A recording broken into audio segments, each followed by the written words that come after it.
Hello, everyone. Welcome back to the Future Passage podcast. This is episode 3, Exploration of Drones. So, first on delivery drones. So, the idea is pretty plain simple. These drones, which are unmanned aerial vehicles, will bring to you anything that you want, from food to medicine, everything is possible. Its biggest supporter, Amazon.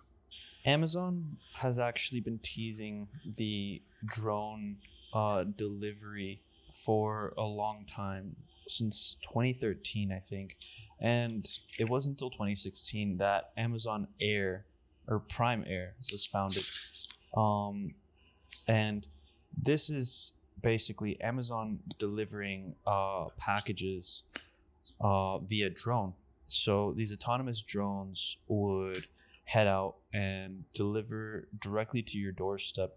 And I think I remember seeing that in under 30 minutes you'll receive your Yeah, package from Oh, order. that's under 30 minutes. Yeah, I heard that too.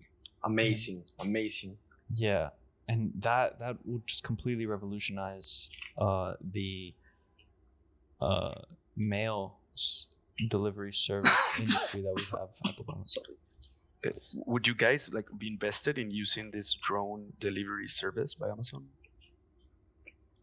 Yeah, I would definitely. I would use it Yeah, so much. definitely.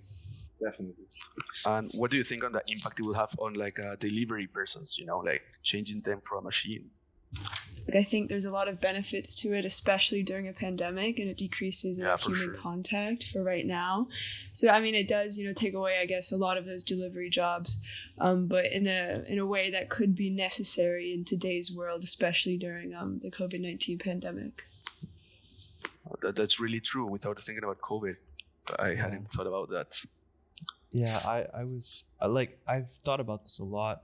Robotics are replacing a lot of jobs, and it's kind of like unstoppable. Like, it's going to happen. There's not really much that we can do about it.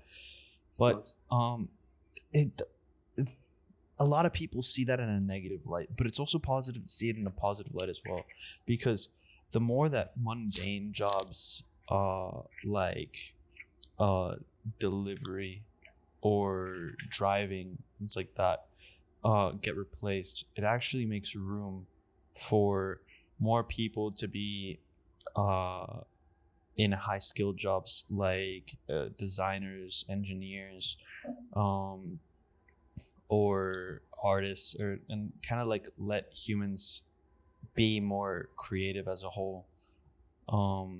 But yeah, it does cause a lot of issues, and it takes you in a direction where you think it might start looking a little dystopian. Yeah, for sure. Robots are going Looks to like the take future. over. Yeah. Yeah. You think about that Terminator.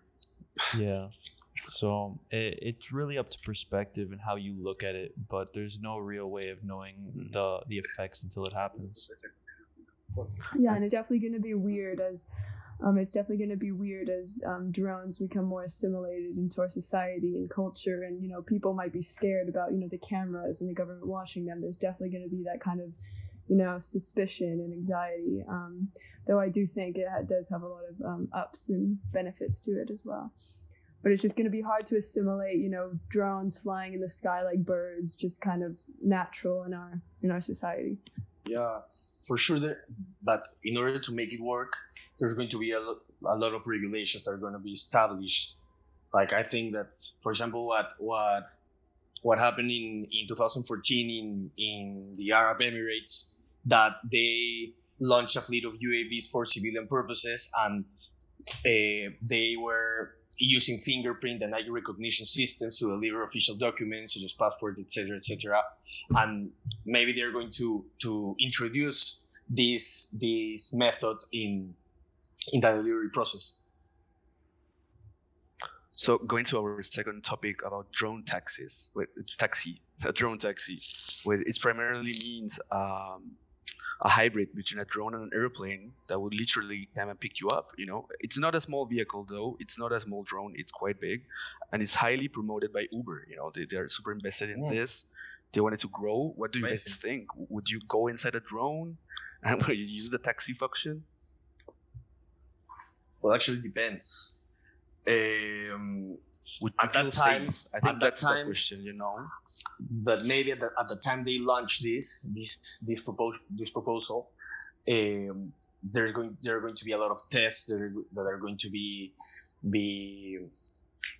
done. They're going to be done in order to clarify any like problem that can be encountered, etc., and Sure. I don't know for sure. I think that if that is the case, I think I will give it a chance. With the good tests, you would go on it and you would give it a chance for sure. Yeah, for That's sure. what you're saying. Yeah, Okay. yeah. And what do you That's guys what I think mean. about the pollution surrounding drones? Yeah, while drones aren't powered by something like oil or fuel, they are powered by electricity. So that isn't really the kind of pollution that you're talking to. I assume you're talking about sound pollution. Yeah, If yeah, I anybody would say wants to elaborate everything. on that.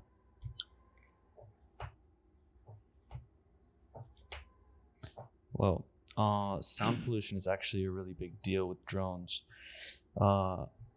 and a lot of transportation as a whole. Something like the Concorde that we spoke about before. Yeah. Sound pollution is one of the biggest factors and what kept it grounded. Now, for drones, the thing is the sheer number of drones that we'll have in the air. If you think about something like a helicopter, you don't see a helicopter too often.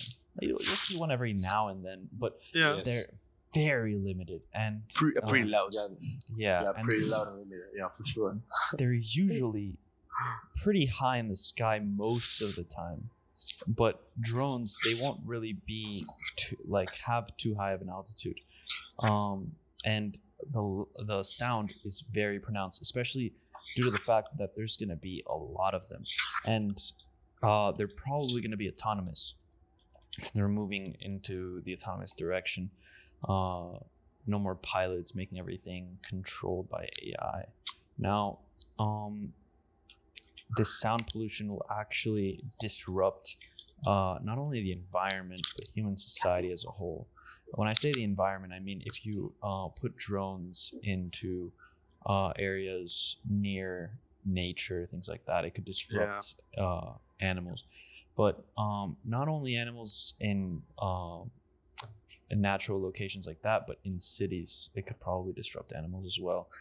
These noises could be a nuisance more than a benefit, and appropriate laws are being put into place to avoid things like that, and technology is moving in a direction where we try to minimize the amount of sound, but it's very difficult. Yeah, and when saying in a city, you have all the cars and you have all the environment super loud. Yeah. Well, putting on top of that drones, that'll be super loud. Yeah, for sure. Super I loud. think sound pollution is probably the biggest factor holding drone transportation down, and that might actually be the reason why Uber sold their idea to a startup, because I think the same. they probably saw that it's going to be extremely costly and difficult to get the company off the ground, considering sound pollution is such a big deal. That much interest from Uber to now sell it off means maybe it's not that possible. Yeah, I don't think it's impossible. I just think it's Yeah. going to be a very big challenge to get around the pollution. Well, guys, this is the end of the podcast. Thank you for hearing the Future Passage podcast. Join us in our next episode, episode 4, the explanation of cars. Bye.